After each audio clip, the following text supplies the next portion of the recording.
अब हम discrete time Fourier transform की एक एग्जांपल करते हैं और हम जो Fourier discrete time Fourier transform find कर रहे हैं वो फाइंड कर रहे हैं x of n is equal to a raise the power n into u of n का, वेयर ए जो है वो वन से कम है।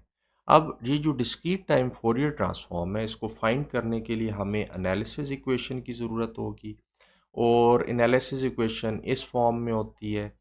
तो इसमें एक चीज़ आपने ज़हन में रखनी है कि ये एनालिसिस इक्वेशन की जो फॉर्म है ये मैंने बुक से ली है।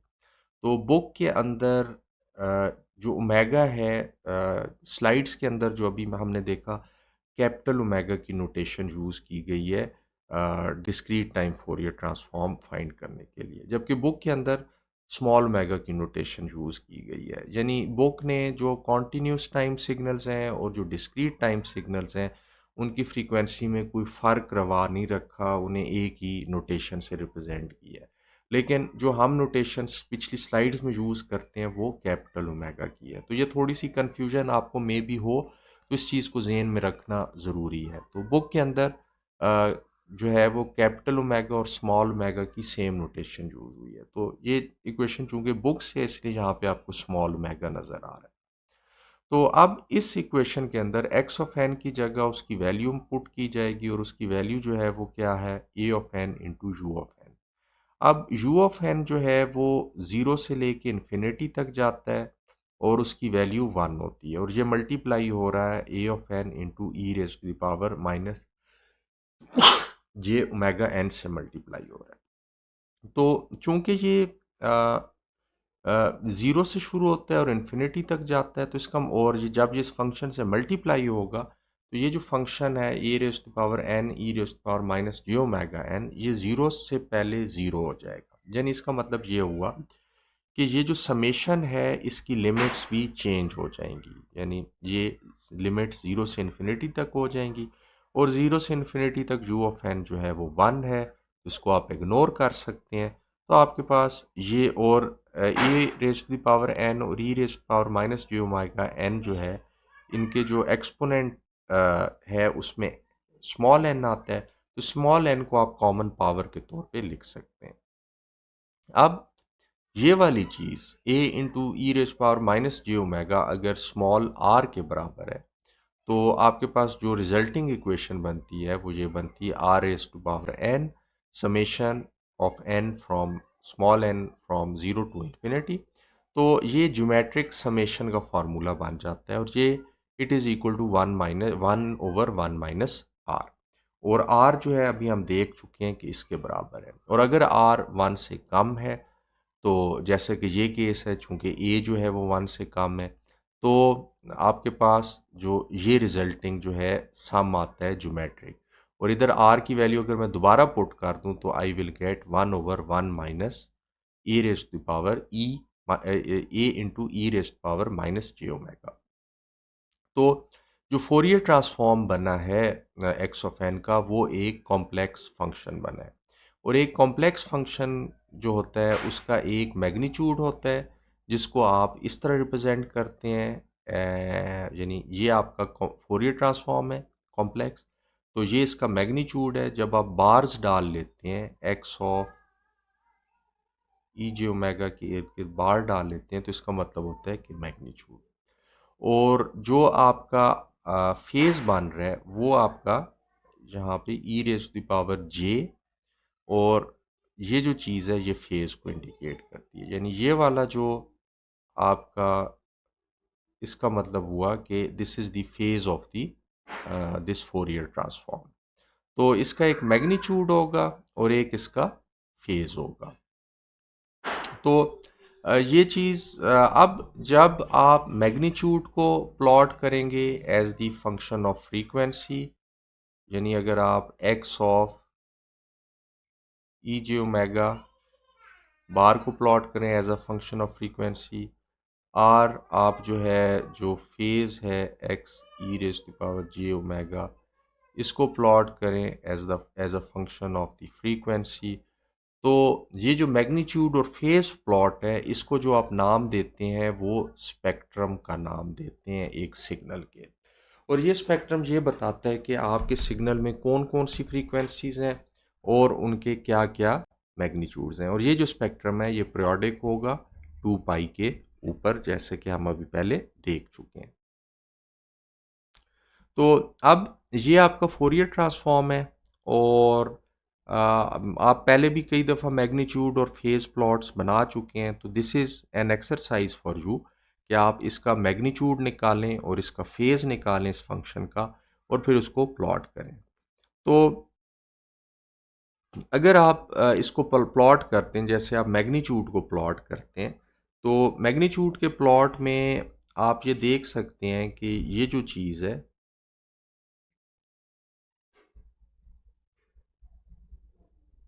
This is actually equal to,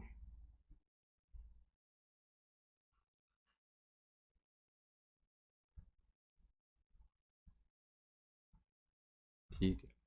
और अब अगर इसके अंदर ओमेगा की वैल्यू मैं ज़ीरो पुट करता हूँ, तो मेरे पास जो चीज़ आती है ये साइन ऑफ ओमेगा ज़ीरो हो जाएगा, और मेरे पास जो चीज़ आएगी वो 1/1 माइनस ए आएगा। तो ज़ीरो के ऊपर ये 1/1 माइनस ए आ जाएगा। और अगर मैं ओमेगा की वैल्यू पाई पुट करता हूँ, तो ओमेगा जो है वो कॉज ऑफ ओमेगा -1 हो जाएगा, साइन ऑफ ओमेगा फिर ज़ीरो हो जाएगा। तो ये माइनस माइनस प्लस हो जाएगा, तो मेरे पास 1/1 प्लस ए आएगा। यानी इसका मतलब ये हुआ कि ज़ीरो पे मैग्नीट्यूड जो है वो 1/1 माइनस ए है, और पाई पे इसका मैग्नीट्यूड 1/1 प्लस आई है। और 2 पाई पे मैं देख रहा हूँ कि दोबारा ये मैग्नीट्यूड पीरियोडिक हो रहा है। इसी तरह जब आप फेज को as a function of omega plot करेंगे, या दूसरे लफ्ज़ों में कैपिटल ओमेगा प्लॉट करेंगे, तो उस सूरत में भी आपका एज फेज जो है वो पीरियोडिक होगा, और ये पीरियोडिसिटी होगी 2 पाई पे, यानी 0 से 2 पाई पे ये फेज अपने आप को रिपीट करेगा। और ये मैग्नीट्यूड भी 0 से 2 पाई, फिर आगे 4 पाई, फिर 6 पाई अपने आप को रिपीट करता रहेगा। तो ये एग्जाम्पल है डिस्क्रीट टाइम फोरियर ट्रांसफॉर्म की, जिसके अंदर आपने एनालिसिस इक्वेशन को यूज़ किया।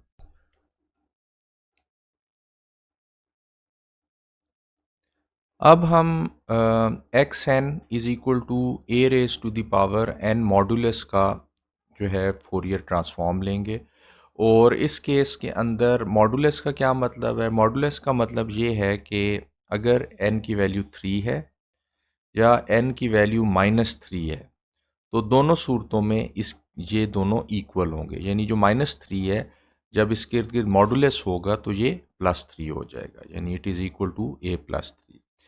तो अब अगर इस तरह के फंक्शन को हम प्लॉट करते हैं, तो यहाँ पे हम देख सकते हैं कि a raise to the power 0 पे इसकी वैल्यू जो है वो फॉर एग्जांपल 1 है।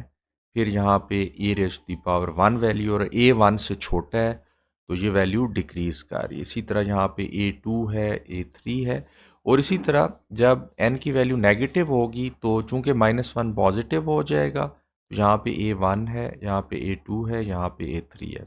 तो इस फंक्शन का हम जो है वो फोरियर ट्रांसफॉर्म लेने हैं। तो फोरियर ट्रांसफॉर्म लेने के लिए हम फिर जो है एनालिसिस इक्वेशन को यूज़ करेंगे, और एनालिसिस इक्वेशन के अंदर हम a raise to the power n modulus को पुट करेंगे। तो अब जो आपका n है उसकी दो रेंजेस हो सकती हैं। एक वो रेंज है जिसमें n की वैल्यू पॉजिटिव होगी, यानी इस साइड वाली रेंज। तो उस केस में n is equal to 0 to infinity पे हम इसे समेट करेंगे, और आगे जो है e raise to power n into e raise to power minus j omega n है। लेकिन जो जब n की वैल्यू नेगेटिव होगी, यानी जो इस साइड पे n की वैल्यूज़ होंगी, तो वो जो वैल्यूज़ होंगी उनको पॉजिटिव करने के लिए एक्चुअली आप यही कह सकते हैं कि हम उन्हें नेगेटिव साइन से मल्टीप्लाई करें। यानी -1 है तो माइनस से मल्टीप्लाई होके +1 हो जाएगा। तो इस तरह जो है, जो आपकी नेगेटिव रेंज है, यानी फ्रॉम जो आपकी समेशन होगी n माइनस इन्फिनिटी से -1 तक, उस केस में n के साथ एक नेगेटिव साइन लगा देंगे ताकि नेगेटिव वैल्यू पॉजिटिव हो जाए। तो फिर ये हमारी समेशन है जिसे हमने कैलकुलेट करना है। अब इस इक्वेशन के अंदर जो आपकी n is equal to 0 to infinity वाली समेशन है, इसको तो ईज़िली हम कैलकुलेट कर सकते हैं ज्योमेट्रिक सम के ज़रिए। लेकिन ये जो दूसरी समेशन है a raise to the power minus n into e raise to the power minus j omega n, इसको एक स्टैंडर्ड उसकी ज्योमेट्रिक समेशन की फॉर्म में लाने के लिए हमें कुछ मैथमेटिकल मैनिपुलेशन करनी पड़ेगी। और जो मैनिपुलेशन हम करेंगे वो ये करेंगे कि माइनस एन की जगह हम एम की वैल्यू पुट कर देंगे, यानी यहाँ माइनस एन जो है इसको हम एम से रिप्लेस कर देंगे और इधर भी माइनस एम को एम से रिप्लेस कर देंगे। तो ये जो दूसरी समेशन है ये जो बन जाएगी, ये बन जाएगी a raise to the power m into e raise to the power j omega m. और इसमें जो समेशन है उसकी भी लिमिट्स चेंज हो जाएंगी, क्योंकि हमने एम की वैल्यू को नेगेटिव कर दी है, तो ये समेशन फिर आ जाएगी m is equal to 1 to infinity के ऊपर। तो आपकी एक समेशन ये है और एक समेशन ये है, और तो इस समेशन में जो आपकी कॉमन पावर निकल सकती है वो एम जो है वो पावर निकल सकती है। यानी इसके अंदर मैं यूं करूंगा कि इस समेशन को इस तरह लिख दूंगा, तो ये आपकी एक कॉमन पावर एम आ गई। इसी तरह जो आपकी ये वाली समेशन है ये एज इट इज़ आ जाएगी। अब इसके ऊपर जो है, चूंकि ये n is equal to 0 to infinity तक जा रहा है, तो इसके ऊपर जो है वो ज्योमेट्रिक सम वाला फार्मूला लगेगा। तो ये 1/1 minus a raise to the power minus j omega बन जाएगी। जबकि जो दूसरी समेशन है वो अगर मैं देखूं तो वो m इज़ इक्वल टू 1 से लेके और वो आगे चलती चली जा रही है इन्फिनिटी के ऊपर। तो अब इस समेशन को कैलकुलेट करने के लिए मैं ये कर सकता हूँ कि इसमें से a into e raise to the power j omega को कॉमन निकाल लूँ। यानी इसके अंदर से मैं अगर a into e raise to the power j omega को कॉमन निकाल लूँ, तो बेसिकली जो चीज़ मेरे पास समेशन के अंदर बच जाती है वो बच जाती है m is equal to 1 into infinity और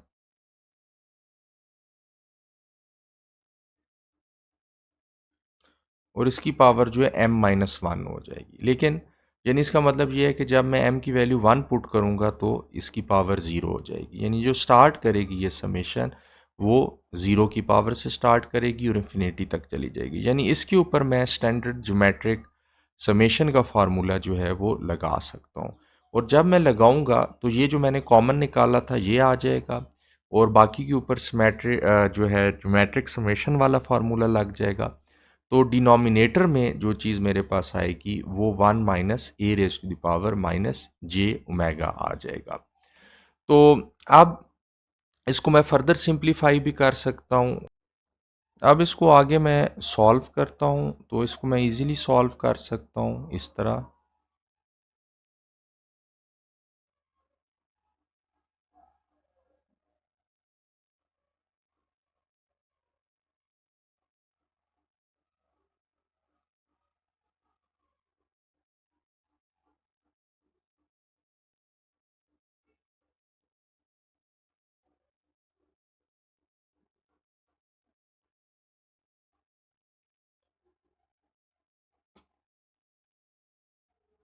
जब मैं इसे आगे सॉल्व करूँगा तो मेरे पास 1 माइनस ए जे ओमेगा प्लस ए ई जे ओमेगा, और जब ये इससे मल्टीप्लाई होगा तो मेरे पास जो चीज़ आएगी वो आएगी ए स्क्वेयर, और ई जे ओमेगा और minus e raise power minus j omega जो ये जब मल्टीप्लाई होंगे तो ये मेरे पास 1 आ जाएगा।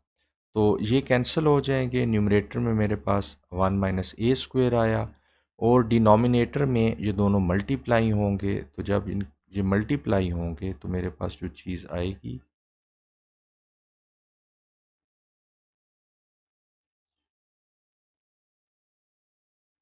ए into e raise power minus j omega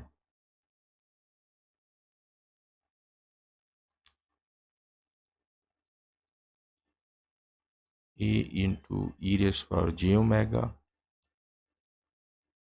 और जब ये से मल्टीप्लाई होगा तो मेरे पास ए स्क्वेयर आ जाएगा। अब इसको अगर मैं फर्दर डिनोमिनेटर को सिंप्लीफाई करूं तो ये डिनोमिनेटर कुछ इस तरह बन जाता है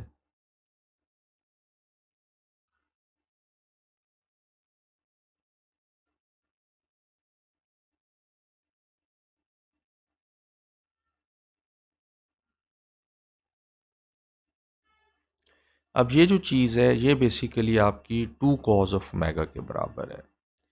तो यहाँ पे आप इसकी बजाय जो चीज़ लिख सकते हैं 2 कॉस ऑफ ओमेगा लिख सकते हैं। तो जब ये लिखेंगे तो आपके पास ये डिनोमिनेटर आ जाएगा। तो अब आप देख सकते हैं कि इसमें इमेजिनरी पार्ट नहीं है, ये टोटली रियल है जो आपका रिज़ल्ट आया है। तो यानी इसका मतलब ये है कि आपको एक ही प्लॉट करना पड़ेगा जो कि मैग्नीट्यूड का प्लॉट है, जब आप इस फोरियर ट्रांसफॉर्म को, जो कि ये वाला फोरियर ट्रांसफॉर्म में से प्लॉट करेंगे। फेज़ को आपको प्लॉट करने की ज़रूरत नहीं है।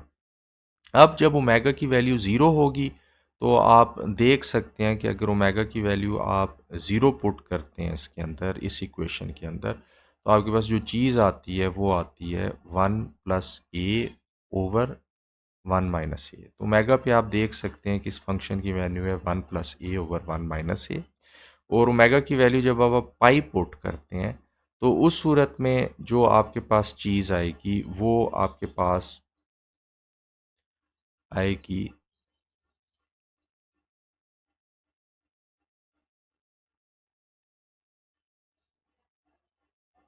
जो न्यूमरेटर में आपके पास आ रही है। तो हमें पता है कि जो आपका ई जे पाई होता है या जो आपका ई माइनस जे पाई होता है, ये दोनों इक्वल होते हैं और ये -1 के इक्वल होते हैं।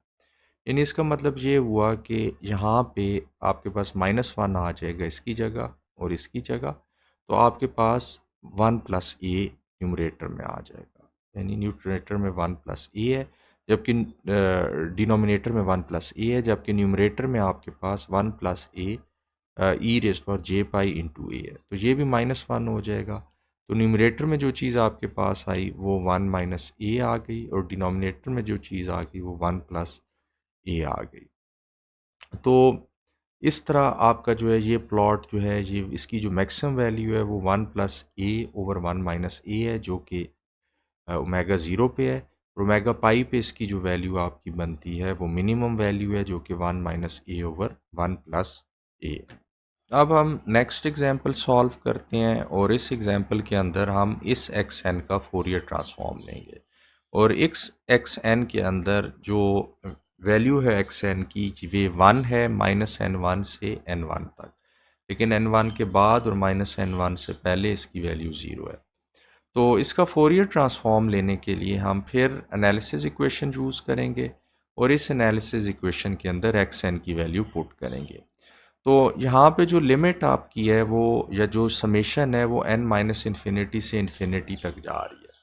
तो चूंकि ये जो एक्स एन है ये -n1 से n1 तक नॉन ज़ीरो है, उससे पहले और उसके बाद ये ज़ीरो हो जाता है, तो ये समेशन भी -n1 से n1 तक जाएगी।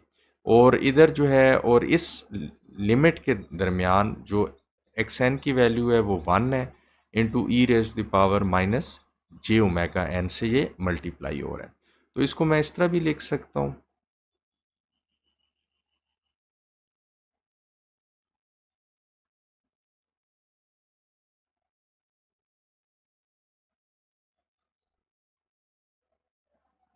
और अब अगर मैं ये अज्यूम करूँ कि ये जो ई raise power minus j omega है ये आर के बराबर है, तो ये मेरे पास जो फार्मूला बन जाएगा वो इस तरह बन जाएगा।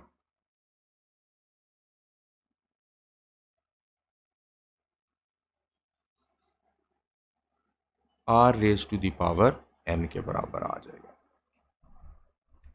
और इस तरह के केस में अगर आर एन जो है उस पर समेशन जो है वो फाइनाइट है और ये summation n is equal to p से के तक जा रही है, तो इसका जो फार्मूला है वो फाइनाइट ज्योमेट्रिक सीरीज़ का फार्मूला यहाँ पे लगाऊंगा और जो रिज़ल्ट आएगा मेरे पास वो आएगा r raise to the power p minus r raise to the power k plus one divide by 1 - r. तो यानी इसका मतलब ये हुआ कि यहाँ भी यही फार्मूला आर पे लग जाएगा और चूंकि इधर जो लिमिट्स हैं ये -n1 से n1 तक जा रही है, तो उस सूरत में जो मेरा बेसिकली जो समेशन आएगी वो आएगी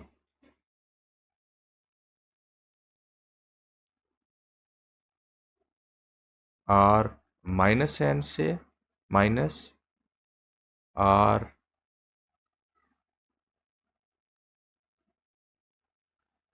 और डिनोमिनेटर में मेरे पास 1 माइनस आर आ जाएगा। ये मेरे पास समेशन है।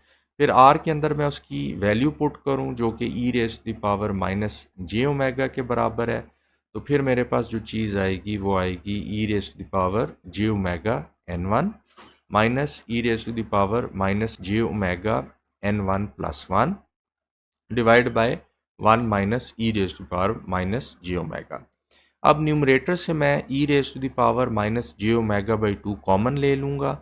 तो जब ये मैं कॉमन लूँगा तो न्यूमरेटर के अंदर जो चीज़ बचेगी वो ये वाली चीज़ होगी। इसी तरह डिनोमिनेटर से मैं e raise to the power minus j omega by two common ले लूँगा और अंदर जो चीज़ बचेगी वो ये बचेगी।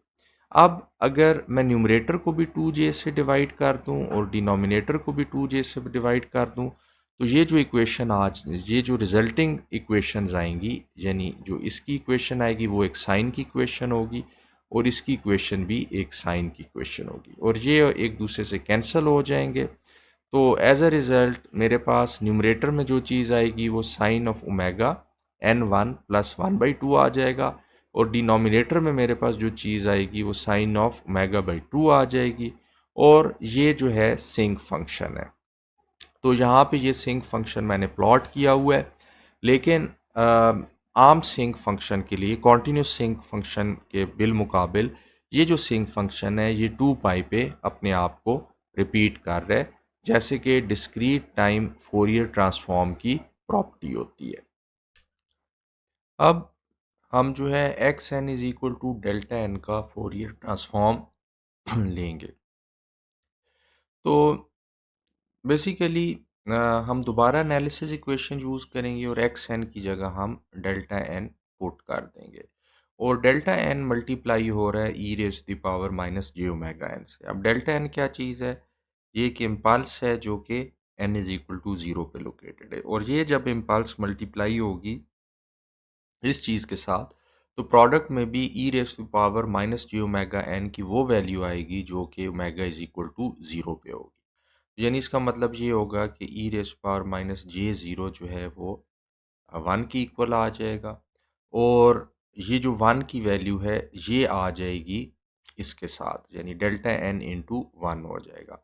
अब ये जो समेशन है ये n is equal to minus infinity से इन्फिनिटी तक जा रही है, जबकि डेल्टा एन सिर्फ n is equal to zero पे लोकेटेड है। इसका मतलब है कि ये जो समेशन है ये ख़त्म हो जाएगी और हमारे पास एक वैल्यू रह जाएगी जो कि बेसिकली डेल्टा एन की 1 के ऊपर है और 1 के ऊपर डेल्टा एन की जो वैल्यू है वो 1 है, तो मेरे पास रिजल्ट में 1 आ जाएगा। तो जो फोरियर ट्रांसफॉर्म है it is 1 from minus pi to pi, क्योंकि 2 पाई के बाद ये जो फोरियर ट्रांसफॉर्म है ये अपने आप को रिपीट करता है।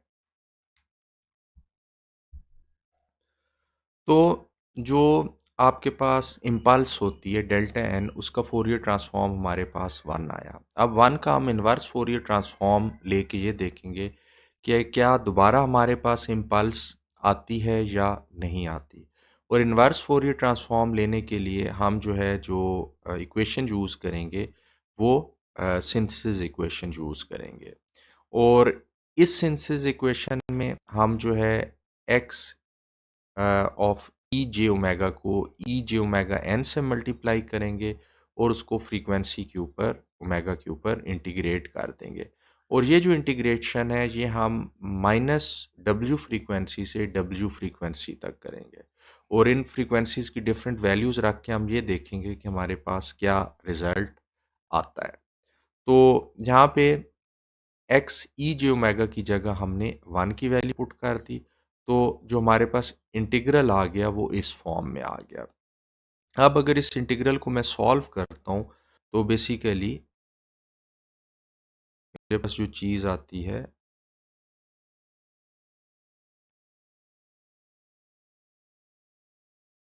वो ये वाली आती है और इसको अगर मैं फर्दर सॉल्व करूँ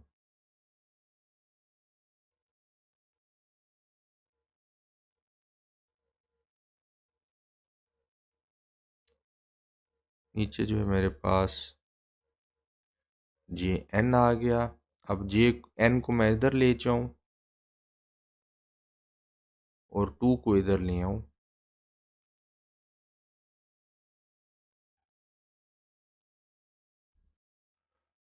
तो मेरे पास ये जो है, ये जो चीज़ आई है, ये basically sine of omega n आ गया। तो sine of omega n divide by n pi मेरे पास रिजल्ट है।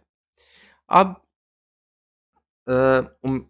डब्ल्यू की साइन ऑफ डब्ल्यू एन में डब्ल्यू की डिफरेंट वैल्यूज़ मैं पुट करके देखता हूँ कि मेरे पास क्या रिजल्ट आता है।